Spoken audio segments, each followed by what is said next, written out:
Coach Paulie reaction time. So this is an absolute must react. Which dating app is the best in 2024? And who knows better than me? Nobody. So let's get into it. I saw this how to react right away. Which dating app is the best in 2024? In this video, we're gonna find out. My name's Hunter from Wingman Plus. I've been coaching men around the world for half a decade. Good beard.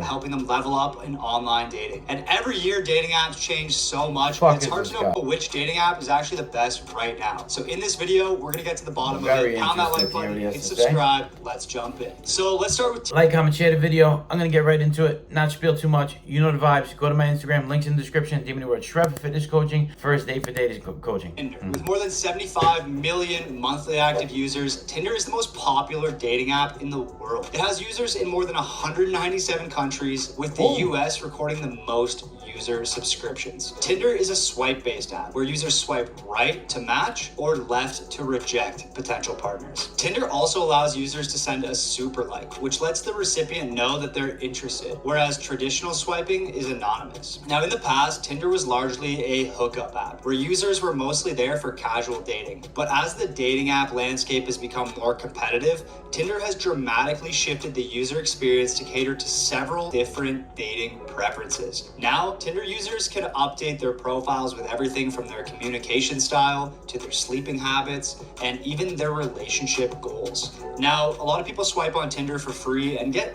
pretty limited success without paying. So let's go over some. You're gonna get limited success on any app without paying. You gotta pay to play. Instagram, anything, run ads. Even if you don't even believe ads work, because I don't even believe they work, but even if you don't believe ads work for whatever reason and you wanna go more organic content, your organic content will be pushed better because you're paying the app. You have to pay to play. They will reward you for paying. If not, there's thousands, hundreds of thousands, maybe even million users. Why are they gonna reward you when there's other people paying? Some of the paid features on Tinder. First up is Tinder Plus, which costs $17.99 a month. Bro, Tinder Plus. We don't need a report on the fucking app memberships. We ask you, what is the best? I don't think this is helping us know the best. Users to send unlimited likes, gives you unlimited rewinds in case you rejected a profile that you actually wanted to swipe right on. Tinder Passport, which lets you set your location to anywhere around the world, and it also turns off the advertisements within the app. Now, the next tier is Tinder Gold, which costs $26.99 per month. And Tinder Gold gives you everything in Tinder Plus, as well as 5 extra super likes per week, 1 free boost every month, which basically supercharges the algorithm. The boost don't work for you temporarily.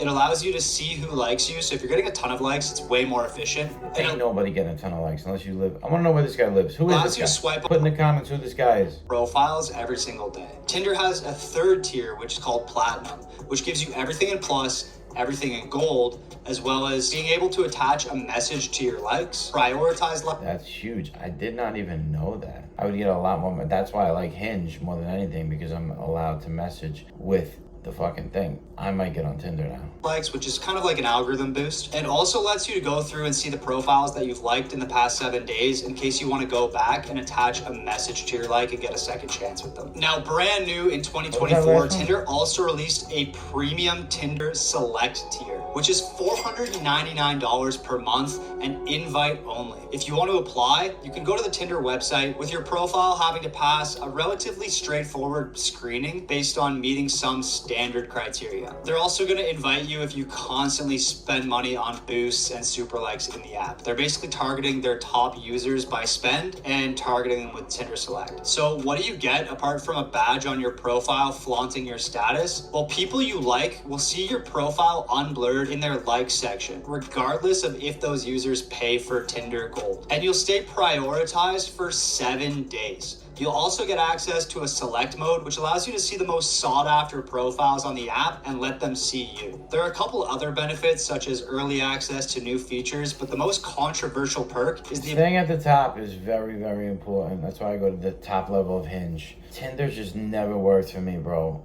In my opinion, Tinder Select is pretty pointless because if you just had a good profile, you probably wouldn't need to pay for Select. And it's targeting guys who don't have a good profile and they have deep pockets, and they're actually not going to get too much success even with Select. Now, do you need any of the paid features to find success on Tinder? Well, in the past, you could do pretty well on Tinder without paying. If you had a solid profile, you can still pull some serious matches with ease. But now, Tinder isn't even that effective for guys who pay for premium features. I know a ton of guys who crush it on Bumble only and 30 Hinge, bucks a but month. their Tinder is absolute crickets. even after paying for platinum. Same, bro, same. 2024, Tinder has become increasingly pay to play. Most guys barely get any matches, even with an optimized profile. So this is 100% right. Like I said, Tinder fucking sucks. How much you pay, people don't use it, no matter how good your profile is. There's so many reasons why I don't think it works. The number one thing is I think girls are in and out. There's so many fake profiles, and I'm never just gonna put the time in to figure out. I'd rather put more time into Facebook dating, Hinge, and seeking arrangements. Even Bumble, I just paid for the full membership, hated it.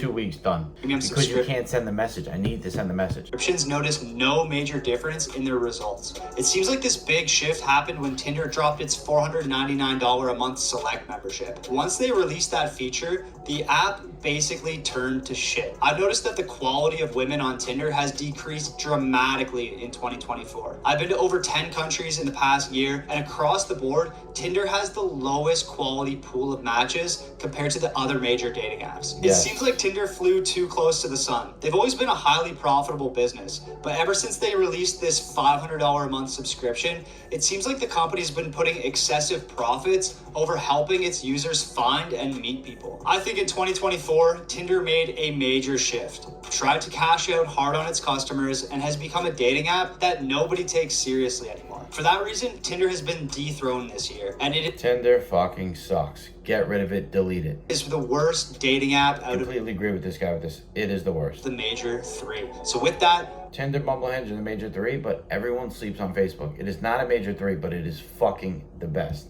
Let's move on to dating app. 4 dates this week on Facebook. App number 2, Bumble. Now, Bumble is the second largest dating app with 12.3 million monthly active users. Bumble is actually the only major dating app that isn't owned by Match Inc., a massive corporation that acquires any dating app that breathes. And the reason Bumble is independent is actually a pretty cool story. After facing discrimination and harassment, Tinder's co-founder, Whitney Wolfe Herd, left the company and started Bumble in 2014. Whitney felt that the industry was dominated by men and took a new perspective with Bumble. What does that mean, dominated by men?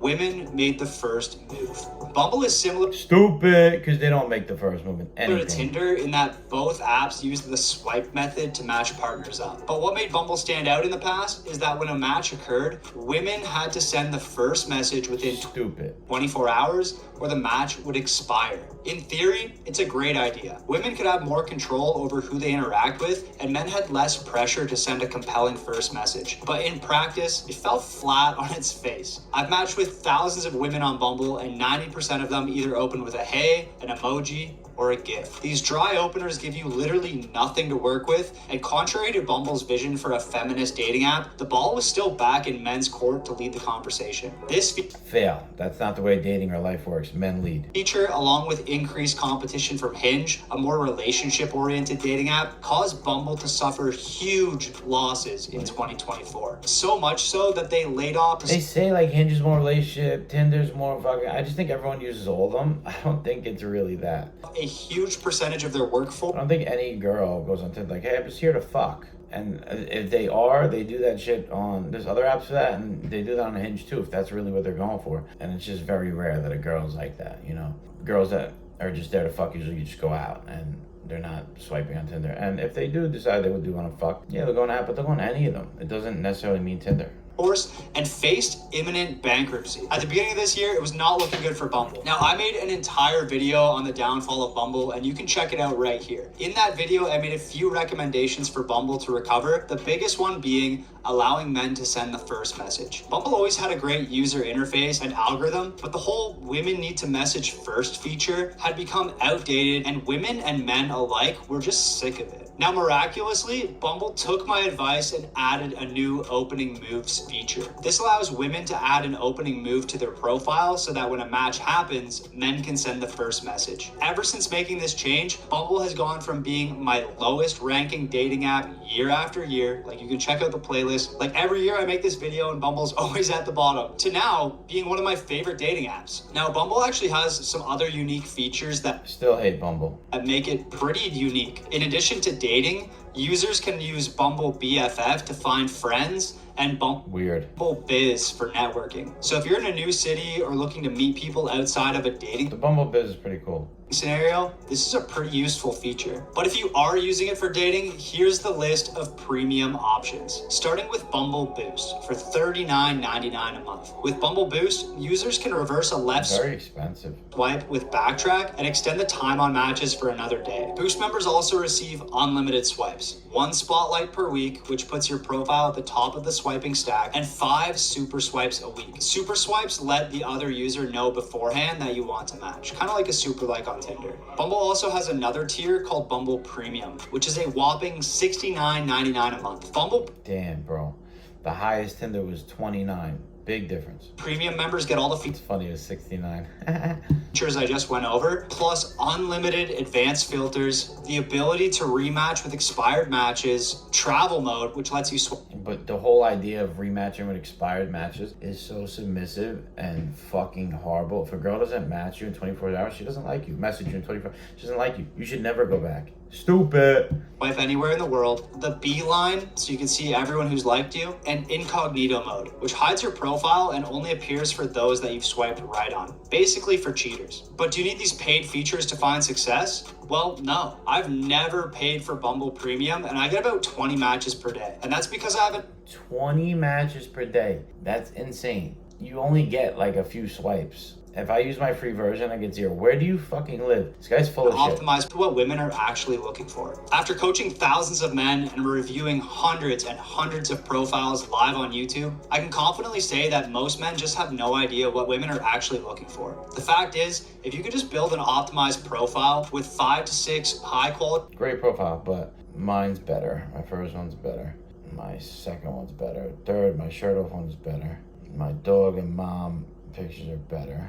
20 a day is ridiculous. Clearly show what you look like, show yourself at your best, and show yourself in an interesting lifestyle that women are attracted to. You can easily pull on Bumble without paying for any premium features. And that's why I've taken everything I've learned from a decade of trial and error after coaching thousands of men around the world to my ultimate dating profile guide, the Matchbook. In this guide, I'm going to show you the exact step-by-step process I use to get over 1,000 matches on Tinder, Bumble, and Hinge in less than 6 weeks, the optimized profile template, which are the exact 6 photos you need to use to crush it, over 50 sample bios, over 20 sample prompts, and over 50 example photos of guys who are crushing it on these dating apps. So if you want to level up on online dating, hit the link down in the description of this video, get instant access to the Matchbook right now. And if you try the advice in the Matchbook and it doesn't work for you, I'll literally give you your money back because I'm so confident that this will change your dating life. All right, next up, the third and final dating app, Hinge. There are 6 The best. million active monthly users on Hinge. The cool thing about Hinge is that it has some default features that absolutely blow the other dating apps out of the water. First off, it's not based on mutually anonymous swipes. When you like someone's profile, your profile will be shown in a list of So good.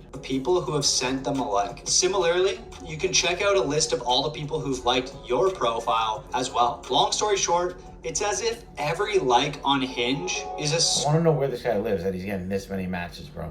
The fuck out super of here. like, which is really cool. You can also add a message to your likes, which really allows you to stand out from the herd. Hinge also allows you to use voice prompts in your profile, which is a great way to add character and personality that goes far beyond Tinder and Bumble. Compared to the other dating apps, Hinge requires users to provide a lot more information on their profile. You have to include 6 photos and 3 prompts, in addition to optional information such as height, education, drinking habits, and a long list of other factors. Now, Hinge actually has some premium features as well. The first one being Hinge Plus, which costs $34.99 a month. Hinge Plus shows all of your likes rather than having them blurred out one by one, which is pretty nice. You can just scroll through and see all the people who liked you quickly. It also allows you to filter by more criteria like education, politics, and so forth. Hinge Plus also lets users send unlimited likes and browse by who's new to the app or nearby. Now, Hinge has a second tier for paid subscribers called Hinge X, which costs $64.99 per month, which basically includes enhanced recommendations and your likes going to the top of her list. In my opinion, Hinge Plus is way better bang for your buck. For twice the price, women taking only 8 hours to see your profile instead of instantly is not really a big deal breaker, and it's not going to kill you. In my opinion, Hinge Plus is way better bang for your buck. For twice the price, women taking only 8 hours to see your profile I instead don't of get where he gets 8 hours from. Like, you know they're going to wait 8 hours to look. That makes no sense. instantly is not really a big deal breaker. It is a big deal breaker because then then she's gonna go to somebody else first and book her date. And it's not going to kill you. The main feature that is really worth paying for is the unlimited likes, because Hinge cuts you off so fast every day. Of these 3 dating apps, the people on Hinge tend to be the most serious. Hinge was originally released as the dating app that's meant to be deleted and was geared towards finding a serious relationship. But they've recently softened their language and users have followed suit. Whether people are looking for something serious or more casual, Hinge is a really easy place to close dates that actually take place. The biggest downside of Hinge is that it completely What does that mean, close dates that actually take place? varies based on where you're located. In Canada, the United States, Australia, and the United Kingdom, Hinge is amazing. But while traveling around the world for the past year, I found it completely useless in so many countries. In places like Latin America or Asia, Hinge doesn't even exist. Like, there's just 2 girls who are traveling from the United States, and then you run out of likes super quick. So it's pretty much pointless. But comment below and let me know if Hinge is a pretty major dating app where you're living. It's all I do, baby. Hinge, Facebook dating, and seeking arrangements. Or if it's just completely irrelevant. All right, the time has come. It's time to decide the best dating app in 2024. It's obviously not Tinder. Tinder absolutely went downhill this year. Guys who went from crushing it across the board on Tinder just saw all of their momentum I wish they would talk about not seeking arrangements with Facebook dating. Why doesn't anyone talk about it? It's so good. evaporate in the past year. Tinder, you got too greedy, you're cut. You're cut from the team. Bronze medal for you, and it's just a participation trophy because literally no other dating apps are on the podium. Okay, Tinder, get it together. I want you to come back stronger in 2025. So the gold medal comes down to Bumble and Hinge. And every year, Bumble is in 3rd place. I crap on Bumble so hard every single year because in the past, the feature of having women message the guys first made Bumble just so pointless. Like, pretty much all of your matches would just expire and you wouldn't even get to talk to them, which was really, really stupid. So Bumble got it together this year, finally fixed their biggest flaw, and for that reason, Bumble, you get the gold medal this year. Bumble is the best dating app in 2024. Hinge is still really, really good. And depending on where you live, you'll probably find Hinge to be the best dating app. But because Bumble is consistently good in every single country I've been to around the world, I gotta give it to Bumble. Congrats. No, Hinge is so much better. He's bugging out. This is actually a great video, very insightful. My order would be Hinge number 1, Facebook dating number 2. If you have enough time in the day, I'd rather you put more into those 2, but fuck around, with Bumble and Tinder. But I'd rather before that, dope profiles on seeking arrangements. And my mentor, FitX Feelers, tells you how to decipher those. And I'm going to do a video on it too, on how to not get sugar daddy and fuck these girls for free. Coach Paulie, the muscle lock at Sec, baby. I love this video. This was great. Good insight. It was a great video. I just don't agree with all of it, but it was great. Pay late, keep her amazed, stay blaze. Let's grow together. Let's be great. Click the link in the description. Go to my Instagram, follow me, newsletter on my website, and let's be great together, man. I'm not going to fucking talk too much about my business. Just like, comment, share the video, and let's grow.